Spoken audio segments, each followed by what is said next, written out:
रामनवमी की भक्ति कथा। श्री राम के जन्म का रहस्य। रामनवमी का पावन पर्व हिंदू धर्म में अत्यंत श्रद्धा और भक्ति के साथ मनाया जाता है।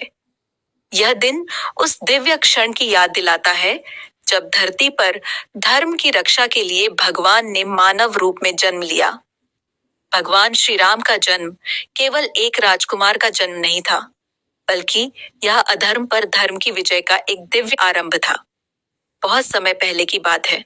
उत्तर भारत में स्थित पवित्र नगरी अयोध्या में एक महान और धर्मप्रिय राजा रहते थे, जिनका नाम था राजा दशरथ।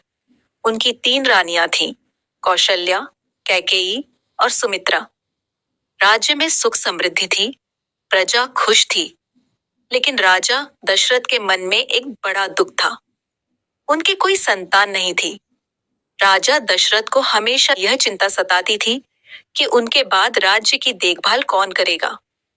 वे अक्सर भगवान से प्रार्थना करते और संतान प्राप्ति की कामना करते। एक दिन उन्होंने महान ऋषि वशिष्ठ से अपनी पीड़ा बताई। ऋषि वशिष्ठ ने उन्हें एक विशेष यज्ञ करने की सलाह दी, जिसे पुत्र कामेष्टि यज्ञ कहा जाता है। राजा दशरथ ने पूरे विधि विधान से इस यज्ञ का आयोजन किया। यज्ञ में कई महान ऋषि और ब्राह्मण शामिल हुए। यज्ञ की पूर्णाहुति के समय अग्नि से एक दिव्य पुरुष प्रकट हुए। उनके हाथ में सोने का एक पात्र था, जिसमें दिव्य खीर भरी हुई थी। उन्होंने वह पात्र राजा दशरथ को देते हुए कहा, हे राजन, इस खीर को अपनी रानियों में बांट दो, इससे तुम्हें अवश्य ही संतान प्राप्त होगी। राजा दशरथ ने बहुत श्रद्धा से उस खीर को अपनी तीनों रानियों में बांट दिया। कुछ समय बाद तीनों रानियां गर्भवती हुईं। पूरे अयोध्या नगर में खुशी की लहर दौड़ गई। सभी लोग इस शुभ समाचार से बहुत प्रसन्न थे और भगवान से प्रार्थना कर रहे थे कि राज्य में दिव्य संतानों का जन्म हो। फिर वह पावन दिन आया, चैत्र मास की शुक्ल पक्ष की नवमी तिथि। उस दिन पूरे अयोध्या में एक अद्भुत और दिव्य वातावरण था। आकाश में मधुर संगीत गूंज रहा था, फूलों की वर्षा हो रही थी और चारों ओर आनंद की लहर थी। उसी शुभ घड़ी में रानी कौशल्या के घर भगवान राम ने जन्म लिया।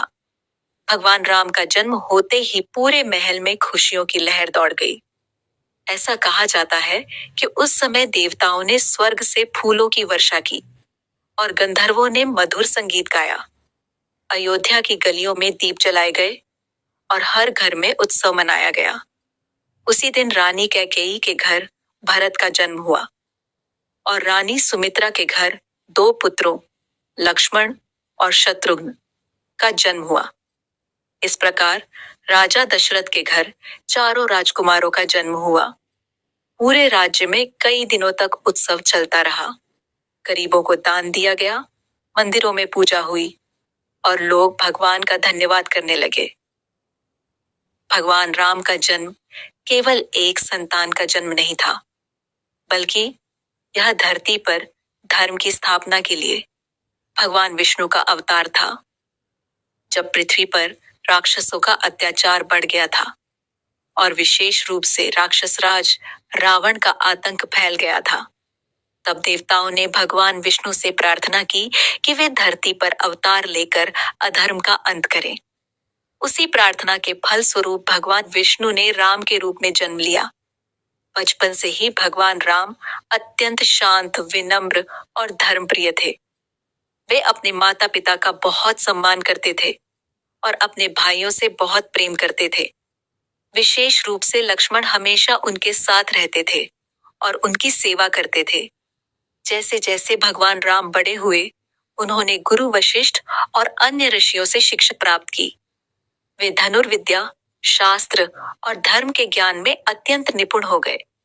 उनके अंदर दया, साहस और सच्चाई के गुण बचपन से ही दिखाई देने लगे थे।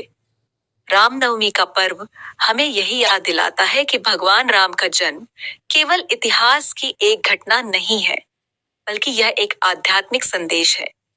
यह संदेश है कि जब भी दुनिया में अन्याय और अधर्म बढ़ता है, तब भगवान किसी न किसी रूप में धरती पर आकर धर्म की रक्षा करते हैं। आज भी रामनवमी के दिन मंदिरों में विशेष पूजा होती है। रामायण का पाठ किया जाता है और भक्त पूरे श्रद्धा भाव से भगवान राम का नाम लेते हैं। कई स्थानों पर झांकियां निकाली जाती हैं और भगवान राम के जन्म की झलक दिखाई जाती है। इस दिन लोग व्रत रखते हैं और भगवान से प्रार्थना करते हैं कि उनके जीवन में भी सत्य, धर्म और मर्यादा की स्थापना हो, क्योंकि भगवान राम का जीवन हमें सिखाता है कि सच्चाई और धर्म के मार्ग पर चलने वाला व्यक्ति अंत में अवश्य सफल होता है। अंत में यही कहा जा सकता है कि रामनवमी केवल एक त्योहार नहीं, बल्कि भक्ति, आस्था और प्रेरणा का पावन पर्व है। भगवान राम के जन्म की यह कथा हमें सिखाती है कि जीवन में चाहे कितनी भी कठिनाइयां आए, हमें हमेशा सत्य, धर्म और प्रेम के मार्ग पर चलना चाहिए।